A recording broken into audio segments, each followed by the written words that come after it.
இப்ப அடுத்து அப்படியே மிடில் ஈஸ்ட்ல வந்தோம்னா அடுத்த மிக பெரும் பில்டப் இந்த சிரியா.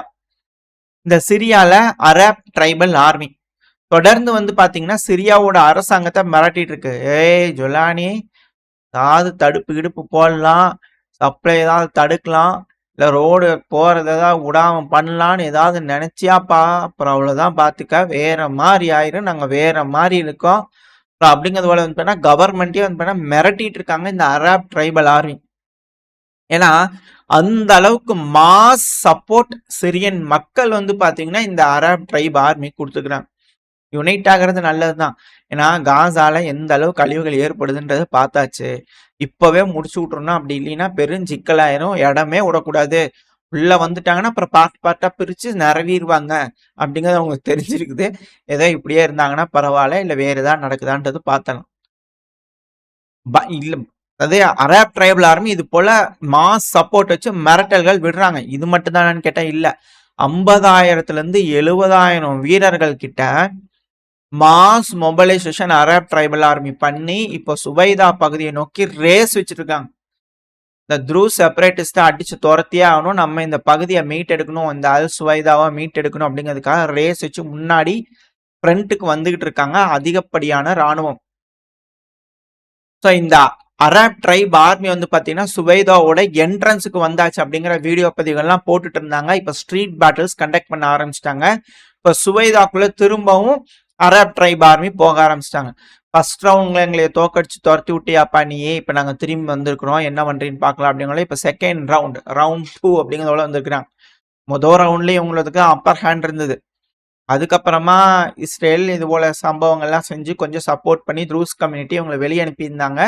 இப்ப திரும்பவும் ஸ்ட்ரீட் பேட்டில்ஸ்குள்ள வந்துட்டாங்க. திரும்பி நாங்க வந்துட்டோம், எங்களோட வருகை திரும்பி வந்துருச்சு அப்படிங்கிறது போல. ஸோ இந்த அரப் ட்ரைபல் ஆர்மி இங்க நின்று வீடியோ பதிவுகள்லாம் போடும்போது அலப்போ சிட்டி பயங்கரமான செலிப்ரேஷன் மூடு கிளம்பிட்டாங்க. பட்டாசு வச்சு வந்து பண்ண கொண்டாடிக்கிட்டு இருக்கிறாங்க. ஸோ அதிகப்படியான வரவேற்புகள் இப்ப அரப் ட்ரைப் ஆர்மிக்கு வந்துருச்சு. ஏன்னா ஜுலானி அவர்கள் இந்த HTS எல்லாம் இல்லையா இதுக்கு மேல இவங்களோட தலைவர்கள் ஆட்சியாள ஆரம்பிப்பாங்களா சிரியாவை அப்படிங்கிற கேள்வி எல்லாம் வருது. அல்மராஜா சுவைதாவோட வட மேற்குல இருக்கக்கூடிய ஒரு பகுதி மராஜா. ஸோ இப்ப இது முழுவதும் அரப் ட்ரைப் ஆர்மிக்குள்ள வந்துருச்சு. ஸோ இதெல்லாம் கொஞ்சம் கொஞ்சமா பிடிச்சு முன்னேறிட்டு இருக்காங்க. அந்த சுவைதா பகுதியை சுத்தி இருக்கக்கூடிய பகுதிகள் எல்லாத்தையுமே அவங்க கட்டுப்பாட்டுக்குள்ள எடுக்கிறதுக்கான வேலைகள்ல இறங்கியிருக்கிறாங்க. பல ட்ரைப்ஸ் ஒண்ணு கூடி வந்தாங்க இல்லையா, ப்ராப்பரா சேனலைஸ் பண்ணி அசம்பிள் பண்ணி வேவா கொஞ்சம் கொஞ்சமா முன்னேறி பல ஃப்ராண்ட்ல வந்து பண்ண ஓபன் பண்ணிக்கிறாங்க. அடுத்தது இதே அல் சுவைதாவோட தென்மேற்கு பகுதி, இந்த பகுதி அதாவது வடமேற்கு தென்மேற்கு உங்களுக்கு தெரியுதா எப்படி சுத்தி வராங்கன்னு சொல்லிட்டு. ஸோ இந்த பகுதியிலேயே வந்து பாத்தீங்கன்னா கனாக்கீர் அப்படின்னு சொல்லிட்டு ஒரு பகுதி இருக்கு. ஸோ அதுல வந்து பாத்தீங்கன்னா ஒரு அட்டாக் பண்ணி அதையும் வந்து பாத்தீங்கன்னா அவங்க கட்பாட்டில் இருக்கிறாங்க. ஏன்னா சுத்தி வளைக்கணும், ரஷ்யாவோட ஸ்ட்ராட்டஜி அப்படியே பின்பற்றாங்க. அப்படி சுத்தி வளைச்சாதான் சப்ளைஸ் உள்ள வராது, உள்ள வரலன்னா தான் இந்த த்ரூஸ் கம்யூனிட்டி வந்து பாத்தீங்கன்னா கட்டுப்பாட்டுக்குள்ள எடுக்க முடியும். ஸோ இப்ப த்ரூஸும் வந்து பாத்தீங்கன்னா ஹெவியா ரீஎன்ஃபோர்ஸ் ஆயிட்டு இருக்கிறாங்க. அதிகப்படியான நபர்கள் வந்து பாத்தீங்கன்னா இப்ப கொஞ்சம் பின்வாங்கி குவனாத்தா அப்படின்னு ஒரு பகுதி இருக்கு. ஸோ அந்த இடத்துல அதாவது சுவைதாவோட வட கிழக்கு பகுதி, அந்த பகுதியில் எல்லாரும் வந்து பண்ண ஹெவியா ப்ரிப்பேர் ஆயிட்டு இருக்காங்க. த்ரூஸ் இன மக்கள் இருக்காங்களே அவங்களும் ரீஎன்ஃபோர்ஸ் பண்ணி ரெடி ஆகிட்டு இருக்காங்க சுவைதாவோட வட கிழக்கு பகுதியை ப்ரொடெக்ட் பண்றதுக்காக. ஏன்னா அடுத்தது அங்கே என்ட்ரு ஆவாங்க அந்த ஒரு காரணத்தினால. அடுத்தது வந்து பாத்தீங்கன்னா இந்த அரப் ட்ரைப் ஆர்மி வந்து பாத்தீங்கன்னா வடக்கு பகுதி அல் சுவைதா பகுதியில் இருக்கக்கூடிய சுகாரா பகுதின்னு நினைக்கிறேன், அல் சுகாரா. இந்த பகுதியும் வந்து பாத்தீங்கன்னா அவங்க கட்டுப்பாட்டில் எடுத்திருக்கிறாங்க. ஸோ ஒரு பகுதிகளா வந்து பாத்தீங்கன்னா கிராஜுவலா அட்வான்ஸ் ஆகி பல இடங்கள்ல பல முனை தாக்குதல் பண்றதுனால பிரிச்சு இந்த த்ரூஸ் கம்யூனிட்டியை பிரிச்சிடலாம் அப்படிங்கிற ட்ரை பண்ணிக்கிட்டு இருக்காங்க. ஸோ ஹெவியான பேட்டில்ல இப்போ த்ரூஸ் கம்யூனிட்டியும் சரி அரப் ட்ரைப் ஆர்மியும் சரி ஹெவியா என்கேஜ் ஆயிட்டு இருக்காங்க. இப்ப இது போல இங்க நடந்துட்டு இருக்கும்போது IDF ட்ரூப்ஸ் இருக்கிறாங்க இல்லையா, அவங்க கான்வாயா வந்து பாத்தீங்கன்னா மவுண்ட் ஹெர்மானை நோக்கி போயிட்டு இருக்காங்க. டமாஸ்கஸுக்கு மிக மிக அருகில் எட்டிப்பா அங்க நின்று பார்த்தாலே டமாஸ்கஸ் தெரியும். ஸோ அவ்வளவு தூரத்துல வந்து பாத்தீங்கன்னா நெருக்கமா வந்து IDF ட்ரூப்ஸ் அனுப்பிட்டு இருக்காங்க. கோலன் ஹைட்ஸ் எல்லாம் தாண்டி பஃபர் உருவாக்குனாங்க இல்லையா, ஸோ இப்ப அதை ஃபுல்லா அனுப்பிட்டு இருக்காங்க இஸ்ரேல். இப்ப நிலைமை கட்டுக்கடங்காம போயிட்டு இருக்கு. கைய மீறி போயிருச்சு அப்படிங்கிறத தெரிஞ்சுக்கிட்டாங்க இல்லையா? ஸோ இதனால அரபுலக மீடியாக்கள் வந்து பார்த்தீங்கன்னா என்ன சொல்றாங்கன்னா, இந்த சிரியாவோட அதிபரான அகமது அல் சாரா அவர்கள் இருக்கார் இல்லையா? அதாவது சில நபர்களுக்கு தான் இது சாரானா தெரியும். பல நபர்களுக்கு ஜொலானி அவர்கள் அப்படின்னா நல்லா தெரிஞ்சுக்கலாம். ஏன்னா அவர் தீவிரவாதியா இருக்கும்போது ஜொலானியா இருந்தாரு. இப்ப பிரசிடென்ட் ஆயிட்டனால பேர் மாற்றம் பண்ணி சாராவா மாறிக்கிறார். அவ்வளவுதான். மற்றபடி வேரியேஷன்லாம் 2 பேரும் ஒரே நபர் தான். இப்ப அவர் வந்து பாத்தீங்கன்னா டமாஸ்கஸ்ல இருந்து குடும்பம் குட்டி எல்லாம் கூப்பிட்டுட்டு குழந்தை ஒய்ஃப் எல்லாம் கூட்டிட்டு டமாஸ்கஸ் விட்டு தப்பிச்சு ஓடி போயிட்டாரு. எங்க போனான்னு தான் தெரியல, தேடிக்கிட்டு இருக்கிறாங்க. தலைவரே ஏதாவது ஆர்டர் கொடுங்க அப்படின்னு பார்த்தா என்னப்பா யாரும் பேசினா கேட்க மாட்டாங்க அப்படின்னு ஓடி போயிட்டாரு அவர் ஊரை விட்டு அப்படிங்கிறது போல செய்திகள்லாம் அரபு மீடியாக்கள்ல இருந்து வந்துகிட்டு இருக்கு. சில மாசங்கள் தானே இருக்கும். பஷர் அல் அசாத் அவர்களோட ஆட்சியை கழிச்சுட்டு அங்க உட்காந்து ஆண்டலாம் நினைச்சீங்களா? யாராலையும் உட்காந்து ஆட்சி ஆளலாம் முடியாது இந்த சிரியாவை பொறுத்த வரைக்கும். ஸோ இது போல வந்து பாத்தீங்கன்னா விஷயங்கள் அங்க நடந்துட்டு இருக்கு, செய்திகள் வந்துகிட்டு இருக்கு. டிரான்சிஷனல் அட்மினிஸ்ட்ரேஷன்,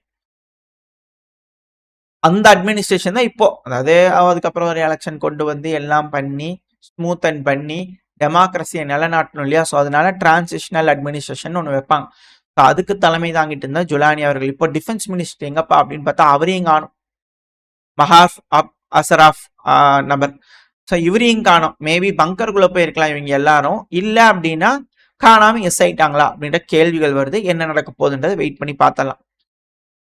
இப்ப இந்த சமயத்துல வந்து பாத்தீங்கன்னா இஸ்ரேலோட பிரைம் மினிஸ்டரான பெஞ்சமின் நெத்தன்யாஹு அவர்கள் திரும்ப திரும்ப சொல்லிட்டு இருக்காரு. அதாவது டீமிலிட்டரைசேஷன் அப்படிங்கிறது டமாஸ்கஸோட தெற்கு பகுதியில பண்ணியே தீரணும். இப்ப அங்க இருக்கிறவங்க கிட்ட ஆயுதம் ஏந்திய போராளிகள், போராட குணம் இருக்கக்கூடிய நபர்கள்லாம் இருக்கவே கூடாது. கண்டிப்பா நம்ம டீமிலிட்டரைஸ் பண்ணியே ஆகணும். அப்பதான் இந்த பகுதி சேஃபா இருக்கும். பிரதர்ஸ் ஆஃப் பிரதர்ஸ், அதாவது அவங்க த்ரூஸை வந்து பிரதரா பாக்குறாங்க.